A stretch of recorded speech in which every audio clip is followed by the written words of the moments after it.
everyone, welcome to another Altenew Educators video hop. This time we are featuring something blue, and I, of course, had to go under the sea with everything blue and all the blue ink colors in the fresh dye inks that I could find. So let me show you how I put this together. First, you need a scrap of cardstock. It's 110 weight, that is 2 inches across by 7 inches down. And that is for that tile look that we had on the back. And what I'm going to do is I'm going to do some acrylic block stamping with 3 different colors of blue inks here. Acrylic block stamping is something that you probably either have done and haven't done in a while or have never done. So what you want is the medium acrylic block, and you want to use the side of the block that has the etched lines. You got to use your mister and get your ink splotches there damp, mist those up. And then you're just simply going to, well, first of course you gotta adjust your paper so it's straight. You're going to use that etched side of the acrylic block and squish it into the wet ink. And you do want to mush it around, kind of tap it off, kind of get it around, and understand that every time you do this, it is going to be completely different than the last time. So gotta be okay with just going with the flow, which is my underwater pun for this project. So take all your squishy ink on there, and you see I have 1 row of blocks hanging above the cardstock there. That is because I don't want all of these colors to overlap a lot. So you'll see how that goes as how it looks as we go. You see how it left some of the lines, it got blotchy. This is going to create a tile look, that tile look from the front of the card. So I'm going to do the same thing with the second blue ink here. This one's a little, I didn't choose a too dark of blues. I used a, like 3 medium blues. So I'm putting the second color blue down at the bottom. The lightest color, which is which is Eastern Sky, the one right there at the bottom that I'm squishing up right now, that's going to go in the middle just to give them a good blend together, the dark and the medium at the top and the bottom. And the trick is this: you have to hold it in. Once you push that into the cardstock, you do have to hold it down so that that ink water absorbs into that cardstock. And you can see we've got some wet spots. That's okay, let it dry. Now you're going to take that same acrylic block, wipe it off. You're going to reuse the same inks in the same order, and take the ink pad right directly to the back of the acrylic block, again the side with the etches in it. And then take your blending brush and just kind of tap it off so it's not too thick on there, because it can pile up pretty thick on a dark ink. And then just take that, line it up to match the lines from your first stamping, and again press it in real good. And you're going to do that with all the colors that you choose, repeating as you go. You do have to wipe off your block in between each application. And so now I'm doing I did switch this up. I did put the Blue Horizon up. I think I did. I don't know. I have to look here. I just did this.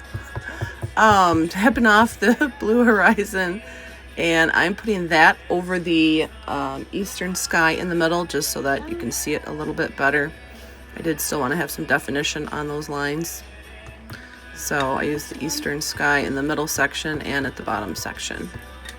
But of course, whatever colors you're using, you can do any colors you want with this, any combinations.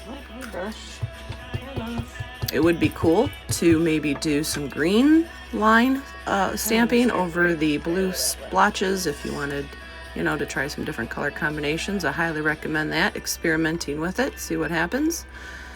And there you go. We've got a blue tile, kind of reminded me of like the tile underneath a pool or in a hot tub, perhaps. Now on a 5x7 card base, I am going to size up a die cut oval here. The oval is also out of 110 cardstock. The card base is just 80 pound. I'm going to run that through my organic linen 3D embossing folder to get some texture on there, but first, spritz the back. I am a spritzing fan of using my embossing folders. So we got some good texture on there. I'm going to take 2 of my medium to light blues, starting with Eastern Sky. I'm going to go around the outside of what essentially is the bubble focal point for this card. I'm not scrubbing really hard, and it's not really the best job because we're going to try to make it look more like underwater. And then I'm going to come in with Iceberg and blend the 2 blues together. Again, it does not have to be good because we are going to hopefully end up making this look like water. It's a pretty quick and easy technique, especially if you're not that great at ink blending. Not a problem when you're making water. So you see I put some blue ink off to the side again, and now I'm using the number 3 brush. That is the number 3 watercolor brush. I am misting the oval just to get those inks to start blending into each other. And while they're juicing up, I am going to, you guessed it, splatter. I know y'all love splatter, so here we go. And the trick to make this kind of look like you're underwater is to splatter your color over that damp cardstock. So that's why we want to splatter while it's still wet. And I'm going to use 2 colors of blue for this. Yes, I am drying in between. I'm not drying hot to blend out the wet spots. I'm just drying enough to absorb the water so that the ink dies into the cardstock and it doesn't move around, because I want the splotches and the splatters. And I came in with Iceberg, and I'm going to do that again, do the splattering. You can't really see the iceberg, but it is enough of a tone change to soften up the underwater bubble look. Again, dry it enough just to absorb the water. And there we have our bubble. And I am using super simple bubble. And so now we're going to go with Graceful Seashore, the newest Mini Delight stamp and die set. And starting with the stamps, I wanted to get the look of, I don't know if you've never been underwater, or I don't know, but I wanted it to look like, some of those seaweed is far away, and then in the background, and then we're gonna have some brighter seaweed in the foreground. So I'm taking the thicker of the seaweed stamps. I did already condition them. There I am, just smashing the stamp onto the block so it sticks. And I am coming in with Iceberg, which is going to blend in really nice with that background. So it should give the illusion of seaweed far away. And all I'm going to do is just start stamping all around the base of this oval. You get a nice subtle. And yeah, no stamping block no stamping wheel needed for this, because the messier it is, the more watery it looks, I guess. And now coming in with this one. This stamp is fun, and so this is going to be another layer coming closer to us as we're looking under the water. With Blue Horizon, I'm going to stamp this particular seaweed. So I'm layering up darker as we come to the foreground of our bubble. And again, I'm just going to stamp right across the bottom. It doesn't have to be too full. It can be as full as you want. I just wanted just enough to anchor it down there. Anchor down the seaweeds. Now we're going to go for the die set for this. Oh, look at this. It's a seahorse. He is super cute. I really, really, really wanted to make him pink, and I probably will in a future project. But inside the die set, there is a die for more seaweed. So I inked up some cardstock and Iceberg and Teal Tempest and cut out 3 seaweed clusters of each color. And that is going to be in the right up against the camera, if you will, right in the front there. Also cutting out the seahorse. Now these pieces, the seahorse parts and that little cluster of seaweed was also cut from 110-pound cardstock scraps. And you can see that this does utilize the keyhole system, which is awesome. Here's all his parts. I know it looks like he's a skeleton, but wait, it gets better. I was kind of like, oh, I didn't know seahorses had skeletons on them, but you know, hey. So I got my mini and my micro brushes ready to go, and of course, more blue inks.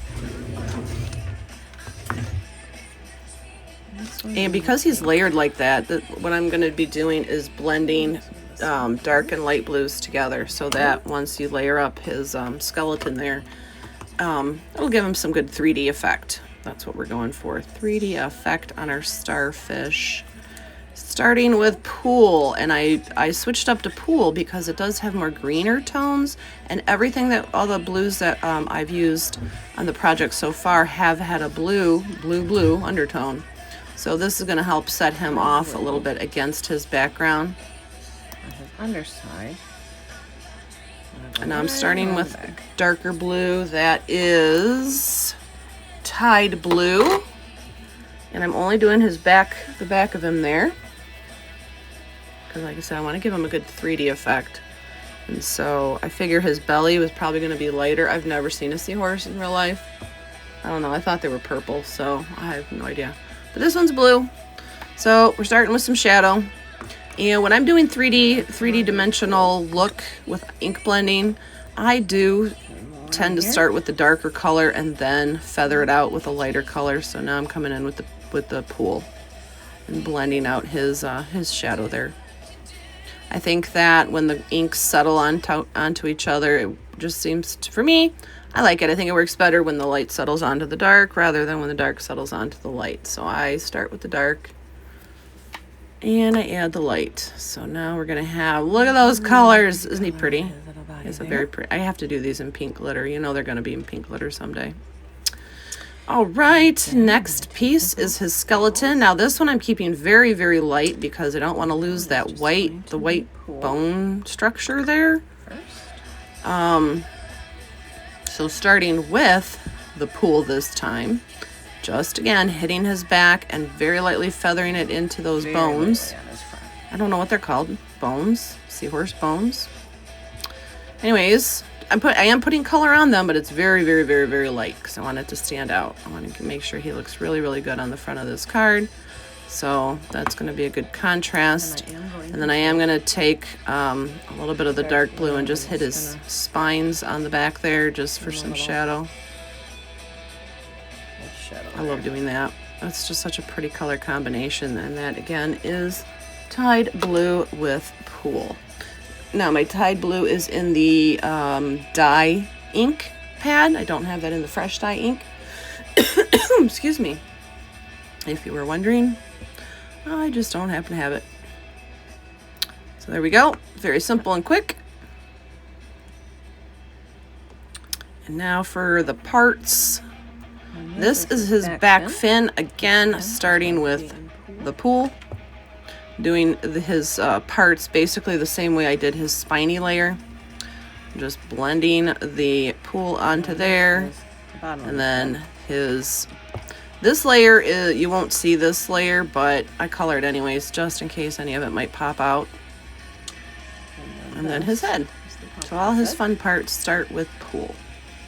We're going to do dark there. I did make it darker on the back there, again, to give him some kind of shadow, and I made his nose a little bit lighter. Now, again, with just a little bit of that blue, the Tide Blue, I am going to add a little bit of shadow on the tips, on the back tips of his fin. Just the tip of his fin. Just a little bit dusting, a light dusting, if you will. And also on the back of his head. His head spines, I suppose, is what they are. There we go. All right. Now, let's get all our pieces. See how they look. Yeah, look at my hands. Nice.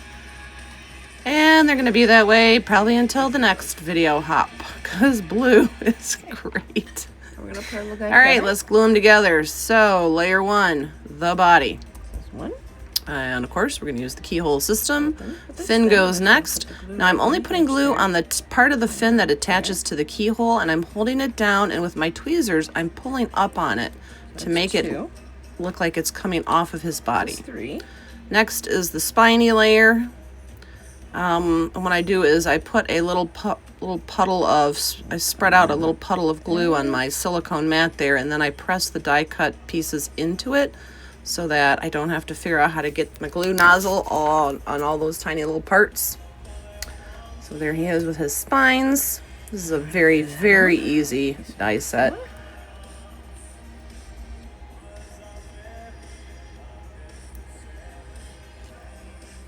And there we go, attaching his head base, and then, of course, the piece de resistance, his actual face. The best part of the seahorse, the face. But wait, there's more.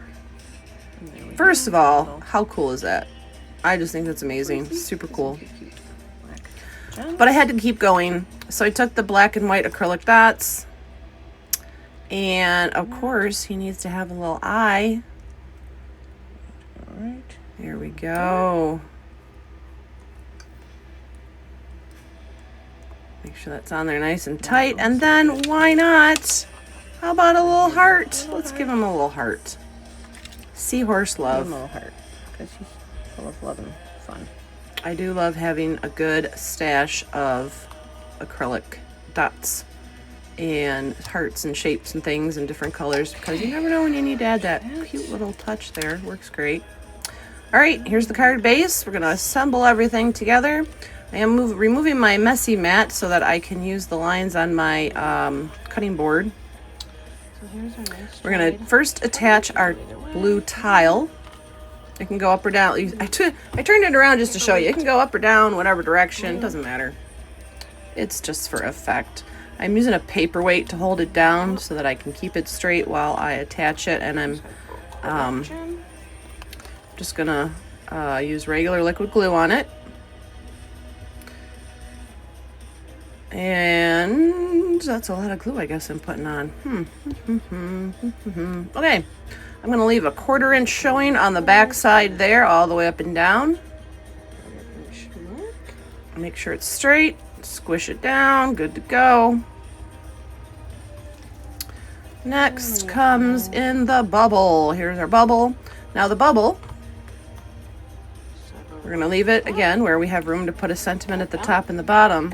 And when I put in the glue, I know you don't really see it, but I'm putting the glue around it, but not all the way to the edge, because I actually do want the edge to not be adhered.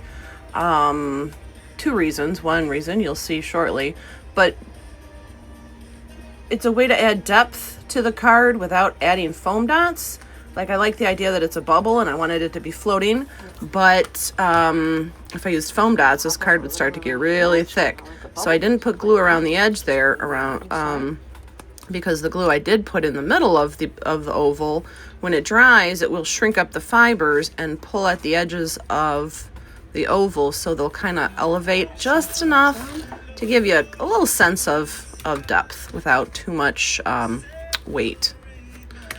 All right, in the stamp wheel we go for the sentiments, and there was, in my opinion, a lot of white space still left on this card, so I did decide to use 2 of the sentiments. The little one fit perfectly in the corner, and yeah, it's a little sticky. I had to get my fingers a little wet. Get your fingers a little wet with a little bit of water, and that'll straighten those out and not stick to you. And then I picked the other one that I thought felt nicely positioned in that spot up there. Again, gotta stick. Well, it's brand new, although I did condition it, like I said. And of course, get your board on, get them stuck. I am using navy ink for the sentiment, and although for this video you'll see it's that I stamped it once, I actually did stamp it twice. I'm a person who loves to do my sentiments in a coordinating color with my projects, but I also like them very dark, so I will do 2 or 3 stampings just to get a good dark sentiment, and I think they came out great. So now is for the fun part. We get to do the fun stuff. It's like decorating. Here we go. Now we're gonna decorate. Let's bring in our seaweeds. Our seahorse. Oh, he took a spin. That was fun. I don't remember him doing that. I was video taping this. All right, now the seahorse is going to get 2 little pieces of foam squares on the back of him. So you see where if I had used foam tape on that oval plus on the seahorse, we might end up getting a pretty thick card. So that was my glue trick to give elevation to your elements. And yes, my nails are in the way because I am a little overdue. I had smashed my finger and therefore I had to wait an extra week to get my nails redone because, you know. Anyways, paperweight. I suggest going to your local thrift store, antique store, buying at least 2 or 3 paperweights because those are my new favorite thing in life. It is basically your 3rd, 4th, and 5th arm in a project. So there he is. There he is, nice and snug in his bubble.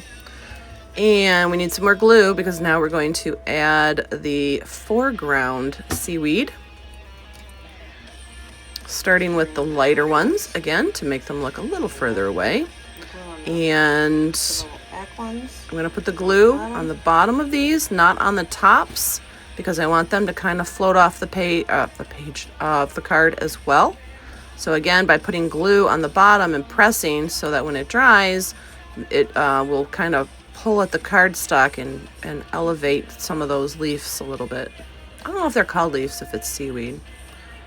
Not sure. They might be called leaves. No, I don't know. Anyways, 3 is a good number, so 3 of each. Now this one, I tucked some of the leaves around his fin just to, make it look like he's swimming through the seaweed. So I thought that was kind of cool. I am holding it down, and now we're going to bring in the foreground ones. Now these ones, I'm only going to put the glue on the tops of the leaves, not the bottom. Because I want them to be very, very, very much in the foreground as you're swimming through and all you see are just the tops of the leaves. So I'm pulling up the bottom there so that, because you're going to see in a minute, I'm going to come through and snip those bottoms off, so that's just so nothing accidentally sticks to the card base below it.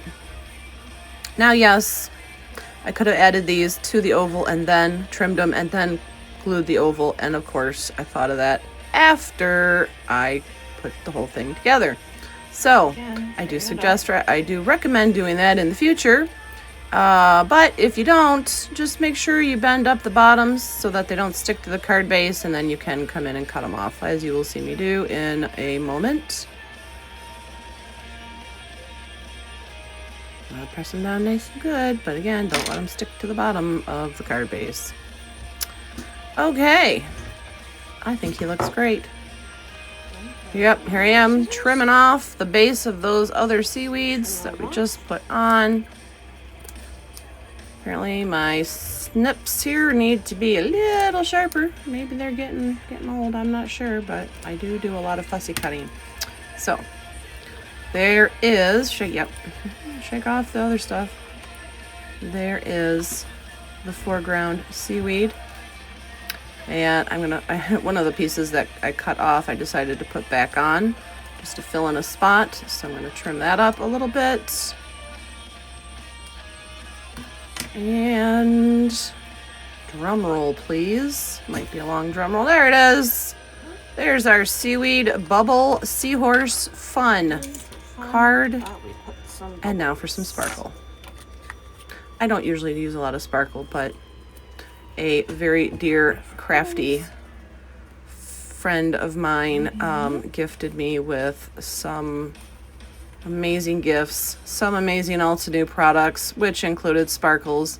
And so probably for the next year, every project I do will have sparkles because yay, sparkles. It's like glitter. Gotta use them. And, under the water. So I am doing clusters, 3 in each cluster, and